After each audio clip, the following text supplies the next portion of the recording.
Going on? Welcome to the Matt Bernier Show on DRFTV. My name is Matt Bernier. You can follow me on Twitter at Bernier_Matt. This is the recap edition. I'm going to go back and take a look at two stakes races, in depth anyway, from this past weekend, and then give you a little bit of a rundown as far as quick thoughts and quick hits are concerned. The two races we'll dive into, the Stephen Foster from Churchill Downs on Saturday night, as well as the Pegasus Stakes from Monmouth on Sunday, the return of Maximum Security. We'll dive into that race and see how that whole thing shook down. And then as far as the quick hits are concerned, because most of our races come from Churchill Downs, there won't be any replays. We'll go over the rest of those graded stakes races, as well as the graded stakes race for the 3-year-olds Sunday out at Santa Anita, the Grade 3 Affirmed, where you had Mucho Gusto as well as Roadster. However you listen to this thing, thank you for doing so. YouTube, SoundCloud, iTunes, video.drf.com, as well as Spotify. However you take it in, please rate, review, and subscribe. Questions, comments, or concerns beneath the video player on YouTube or directly to me on Twitter at Bernier_Matt. Let's dive into the main event, or the co-headliner anyway, from Churchill Downs on Saturday, the Grade 2 Stephen Foster. He had a nice field assembled in this spot. Really, you could have gone a few different ways in a 12-horse field. Ultimately, post-time favorite was Gift Box coming in from the West Coast for John Sadler, bet down to odds of 2-1. This is a quick turnaround for this horse. Saw him most recently run a solid race in the Gold Cup out at Santa Anita on May the 27th. No match for Vino Rosso, but we know that the form that Gift Box has been in, he deserved to be one of the favorites in here. But there were other ways that you could go in here if you were so inclined. And ultimately, the favorite didn't quite get the job done. But we'll dive into the trip a little bit more. Let's take a look at the results. Seeking the Soul prevails by a neck over Quip. Seeking the Soul goes off at odds of 9-2. Quip at 13-1. Your third place finisher is Tom's d'Etat at 9-2, and then Gift Box rounds out your superfecta at odds of 2-1. Let's talk about the winner, Seeking the Soul. 7 of 27 lifetime, 13 other times in the money. This is just an honest racehorse. $3.3 million in career earnings. Owned and bred by Chuck Fipke in Kentucky. Trained by Dallas Stewart. John Velasquez with the ride, and you see the pedigree at the bottom of the horse card. He's by Perfect Soul, out of a Seeking the Gold mare named Seeking the Title. 104 Buyer's speed figure, 127 pace adjusted time form, U.S. rating 129 with the raw number. This is a difficult race for me to go over and analyze, just because I'm trying to think of the first starting off point. Do we start right away with the winner, or do we talk about the dynamics of the race and things of that nature? Let's start with Seeking the Soul, I suppose.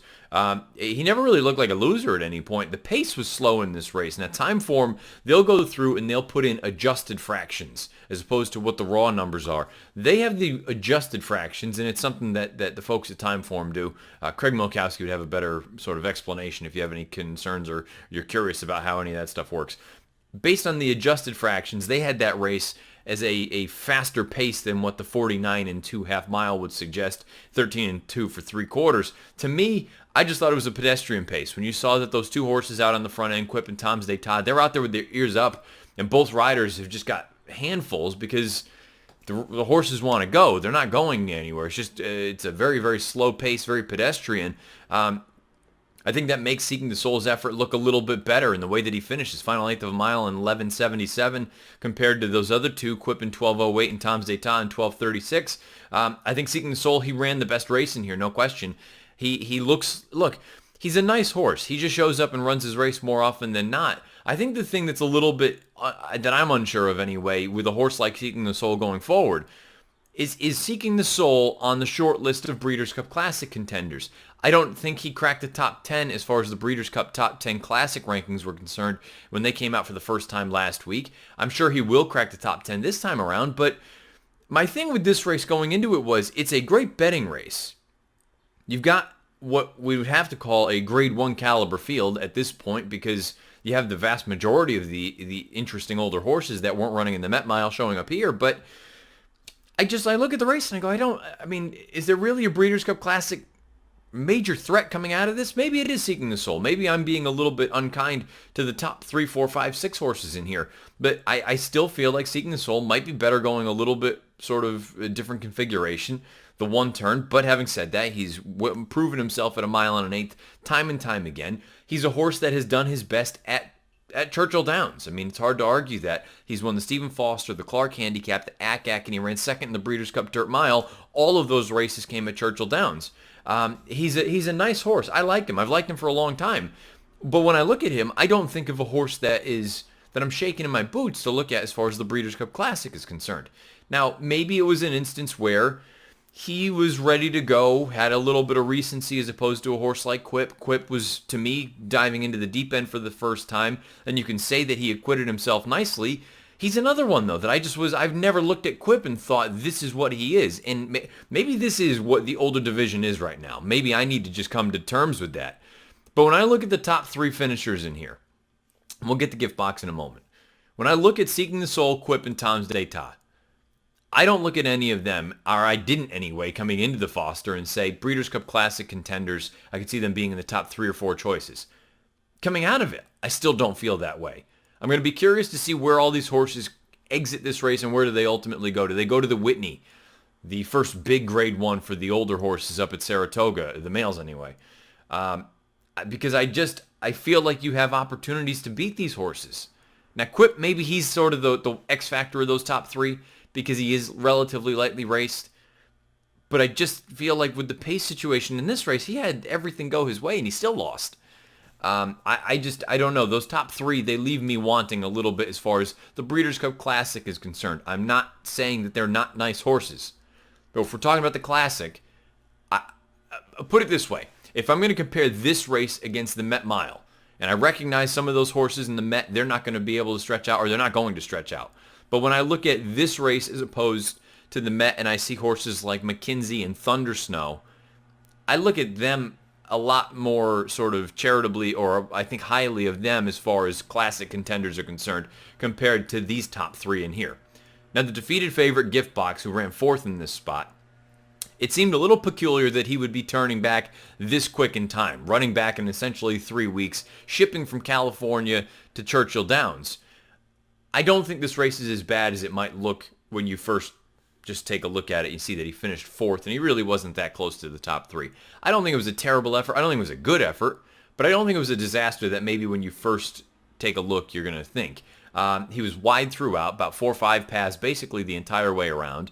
And then again, when you factor in the pace scenario, look, Seeking the Soul ran a giant race here, but when you factor in the pace, no one was going to be able to kick with Quip and Tom's d'Etat at the end simply because they still had plenty left in the tank given how slow they went early on. So I don't want to hold this race against Gift Box, given the ground loss, given it was just, a relatively short turnaround, I think, for a horse like this. And it'll be curious to see where he goes forward. I know, you take a look at the connections. These are it's the same outfit all around. Trainer, owner, and X, Y, and Z, Gift Box, as well as Catalina Cruiser. You would imagine that one of them will be running out at Del Mar, whether it's the San Diego or the Pacific Classic. Maybe one of them goes to Saratoga. Who knows? We'll find out in time. We'll see how Gift Box comes out of this race. But, not a great effort from him, but I don't think it was quite as bad as maybe it'll look at face value. Thirst for Life was relatively close. He stuck around. Again, I think that just shows the pace situation, and that all sort of worked to his advantage. If there's a horse I want coming out of this race, it's Yoshida. And admittedly, I've sort of cooled off on Yoshida. When he first came onto the scene, I loved him. I thought he was all that in a bag of chips. And now, over the past handful of months, I've sort of cooled off on his prospects anyway. I'm still not convinced that he is a better dirt horse than turf horse. I know that seems to be the prevailing wisdom at this point. Maybe that is the case. But when I look at Yoshida, this is his first run since the Dubai World Cup, which was at the end of March. So he's been gone for a few months. I'm going to say, and I know Bill Mott usually runs relatively well off the bench, but when I look at this race and the way that it was run, his opening quarter in 26:56. Look, on dirt, I don't care if the pace is ballistic. Opening quarter in almost 26 and a half seconds, going to be damn hard for you to come and win a race. More often than not, you'll settle for a minor award. Whereas in a grass race, that running style, that might be perfectly suitable. You may only be 5 lengths off of it as opposed to 15. But the big part for me, with a horse coming off of a layoff and taking a look at the fractions of this race from the pace setters and the third and fourth quarters that Yoshida ran in this race, in a 9 furlong race, these third and fourth quarters, the third quarter he ran in 23:48, the fourth quarter in 23:55. Those both were the fastest quarters, respectively, in each of those fractions. So basically that sort of second half, if you're looking at a 1 1/8 race, You have the opening quarter, the second quarter, the third quarter, the fourth quarter, and then the final eighth. He flattened out in the final eighth. He finished in 12:87, not nearly as fast as some of the other horses, including the horses that had a head start on him. But he ran considerably faster for that middle half mile than anyone else did in this race. And visually, you can see that. Now, I hate it when people say the horse has a big turn of foot on dirt. That it's to me, it's a false. It's not accurate. Dirt horses slow down as the race goes on. They don't quicken. They don't run faster. Typically, it's an optical illusion. It's who is slowing down slower than the other horses. This instance, I think you actually may have seen a little bit of an acceleration, a little bit of a turn of foot, and that kind of leads me back to the whole turf idea, that I'm not convinced that he's not a better turf horse than dirt horse, but for the time being, if he remains on the main track, he is still the horse I'm most interested in exiting this race, and I'd love to see him in a race like the Whitney at Saratoga, where he won the Woodward last year on the main track. You assume there's going to be some more pace signed on, whether you have a horse like Thunder Snow stretching out, whether you have a horse like McKinsey stretching out, maybe you have a horse like Catalina Cruiser or someone along those lines. You would assume they're going to go faster than 49 and a piece for a half mile. If there's more pace signed on, second off the bench, I think Yoshida could be a horse that maybe when you look at this race, it looks terrible. I think there's reason to believe it's better than it looks. And even more so than Giftbox's effort, where I'm saying with Giftbox, I don't think the race is as bad as the paper would suggest. Yoshida, I certainly don't think this race is as bad as the paper is going to suggest. But you're going to go through and look at his running lines recently, and you're going to say 6th here, nowhere in Meydan, terrible effort in the Pegasus World Cup on grass. All of a sudden, to me, you're looking at a prime candidate that's a dirtied up horse on paper that perhaps you can make a case for running big in a big spot in the future. As far as the rest of the field is concerned, don't really have much to add. They all seemed like they were overmatched coming into it. They ran that way. To be fair, though, some of the horses coming from off the pace, again, I think they were compromised by a lack thereof. So Seeking the Soul prevails in the Foster. Entertaining race. Great race to watch. Great racing to watch all night at Churchill Downs, actually. It was just a really fun night of watching performances out there. How many of them are superstars? Remains to be seen. We'll find out in time, but my initial thought, I don't know. The Foster, we'll see as horses exit it. Seeking the Soul and Quip, they both earn 104 Beyer speed figures, 127 pace adjusted time form US ratings, 129 raw ratings, running 1 and 2 in this year's Stephen Foster handicap.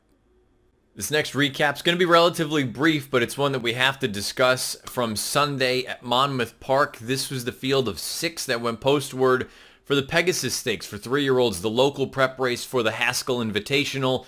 No surprise, Maximum Security making his return to the races after the controversial disqualification in the Kentucky Derby. He is going to be an overwhelming favorite in a spot like this.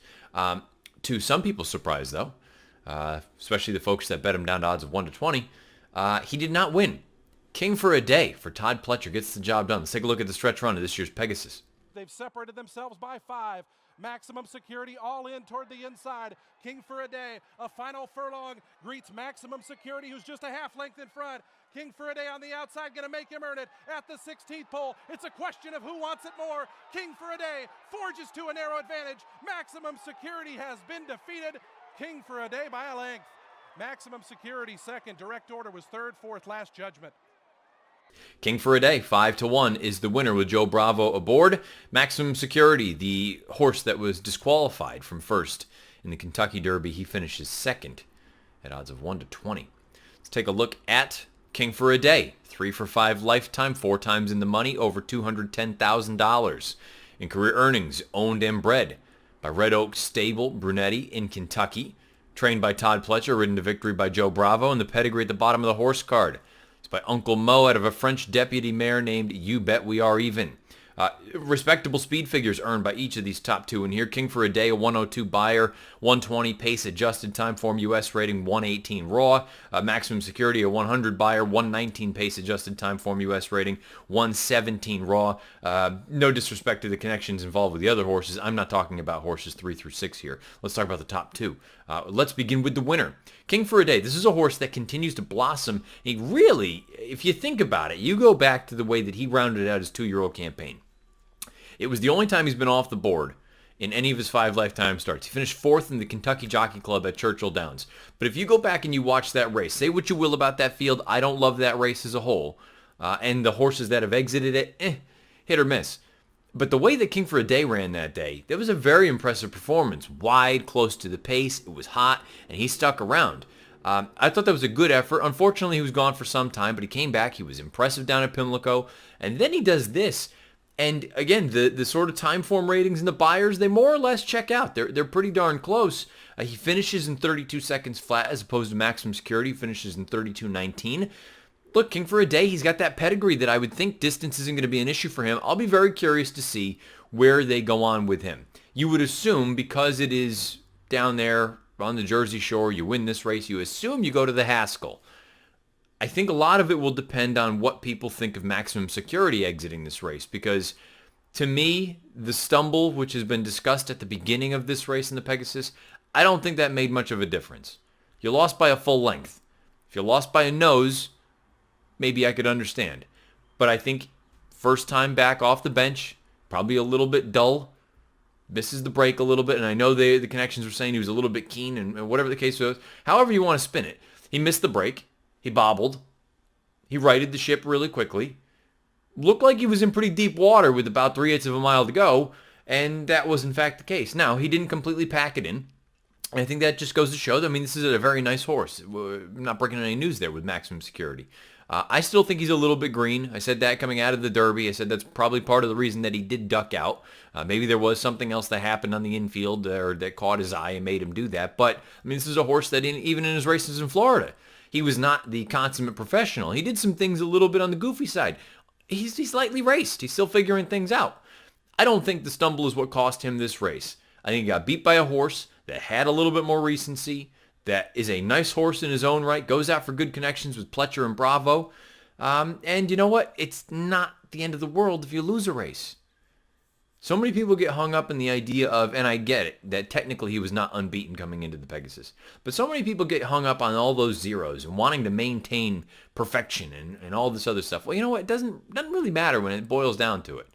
Because Maximum Security now, if you think he's tighter and ready to go for the Haskell, he can very clearly, this Pegasus will be nothing more than a blip on the radar if he comes back and does what most people expect him to do or think he's capable of doing in the Haskell. If he goes out there and romps in, 4 weeks' time, 5 weeks' time, nobody's going to care what happened in the Pegasus.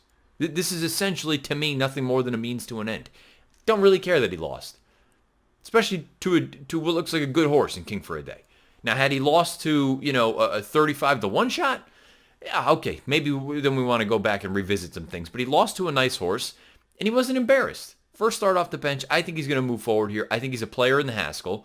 But the reason I bring up King for a Day is because if you think Maximum Security is going to move forward, and I understand that you're not going to dodge this horse, you just beat him head-to-head, I wonder if you see a horse like this end up at Saratoga to run in the Jim Dandy. Keep in mind, the Jim Dandy and the Haskell are basically on the same weekend.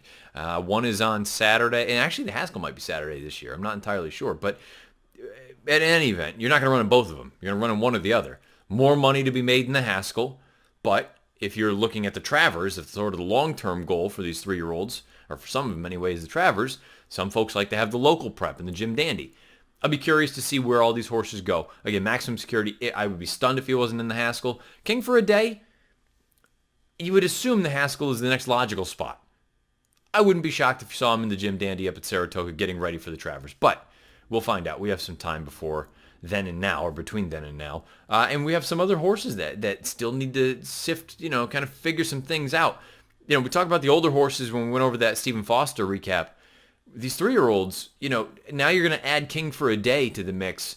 The water gets muddier and muddier. It's not getting clearer and clearer. You can say who you think is the most talented. But as far as credentials are concerned and accolades, who the hell knows? King for a Day with the upset over Maximum Security in the Pegasus, the local stepping stone for the Haskell in a few weeks' time. Now, as I said at the top of the show, we'll go through. There won't be any replays as far as the stakes montage, so it's not much of a montage. It's going to be some quick hits and some thoughts about the remainder, put them together, it's remainder, what's left over of the graded stakes races from Churchill Downs, as well as the Grade 3 Affirmed from out at Santa Anita. So let's go and discuss those races.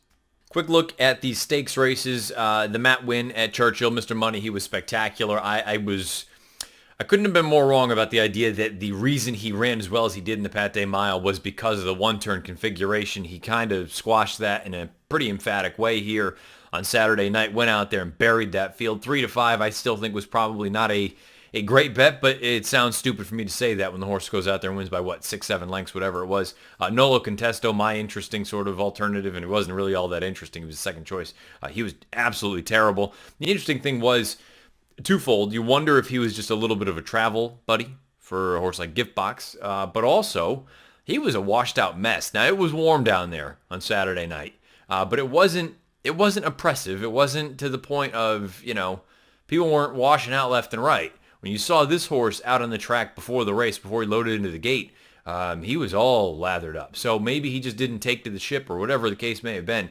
Poor effort from Nolo Contesto. Great effort from from Mr. Money in the Matt Win.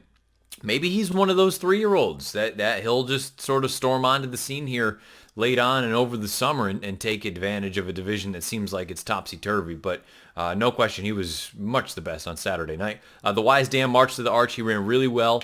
I question the quality of the field when two horses that are 30-1 and 70-1 nearly upset the whole thing.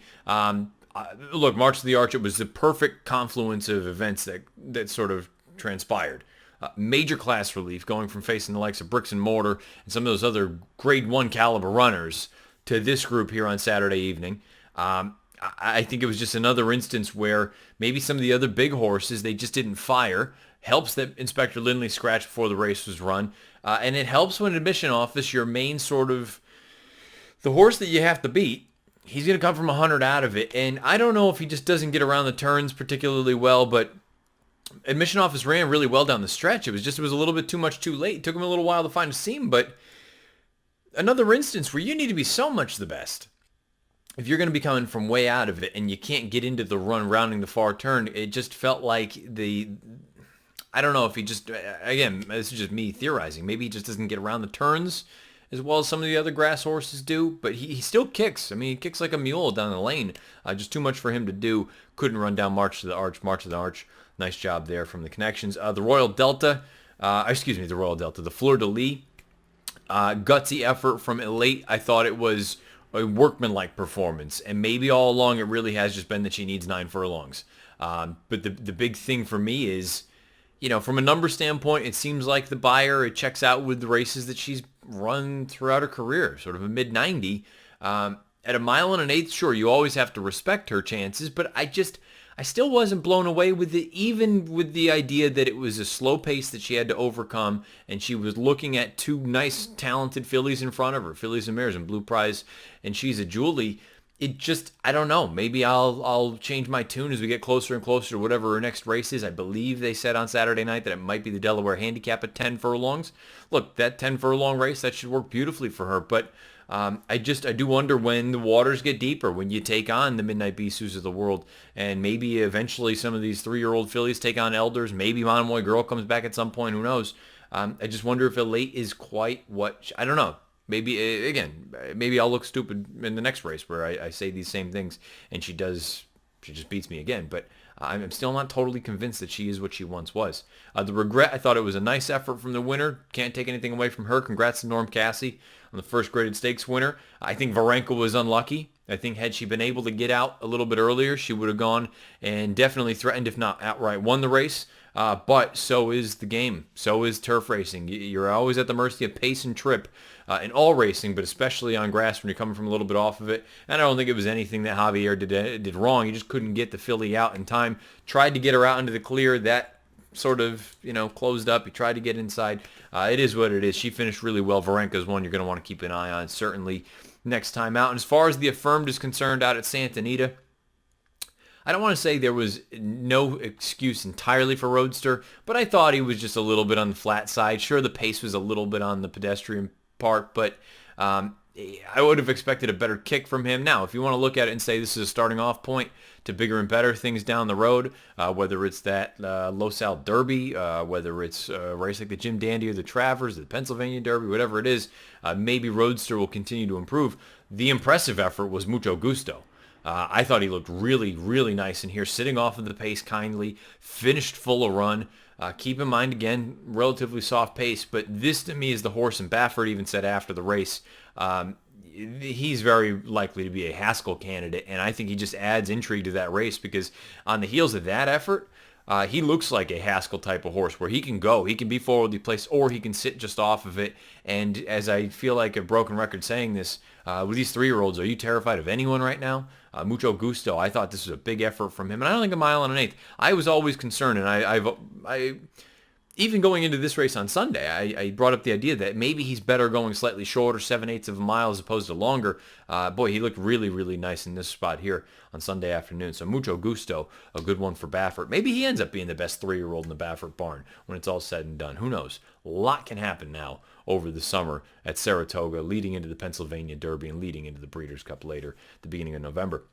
Let's take a look at the weekend's best as far as buyer performances are concerned. I'll take them right in order. The 3-year-old males, King for a Day, the 102 in the Pegasus. The 3-year-old fillies, Rather Nosy, an 87 and a starter allowance out at Santa Anita. 3-year-old males on grass, Opry, an 88 and a non-winners of 1 other than. 3-year-old fillies on grass, Mucho Unusual, an 86 and a non-winners of 1 other than at Santa Anita.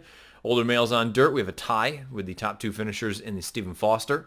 Seeking the Soul and Quip, they both earned 104 buyers. Older fillies and mares on dirt, Elate, that 96 in the Fleur de Lis. The older males on grass, Gucci Factor, a 98 in the Poker from Belmont Park. And the older fillies and mares on grass, I'm So Fancy, a 90 in a stakes race at Laurel Park. There you have it, the weekend's best as far as buyer speed figure performances are concerned on the recap show. If you've been listening, thank you for doing so. YouTube, SoundCloud, iTunes, video.drf.com, as well as Spotify. Questions, comments, concerns beneath the video player on YouTube or directly to me on Twitter at Bernier_Matt. However you listen, please rate, review, and subscribe. I will be back on Thursday with a preview edition leading into whatever's coming up this weekend. So until then, best of luck however you play, whatever you play, and wherever you play. This has been the recap edition of the Matt Bernier Show.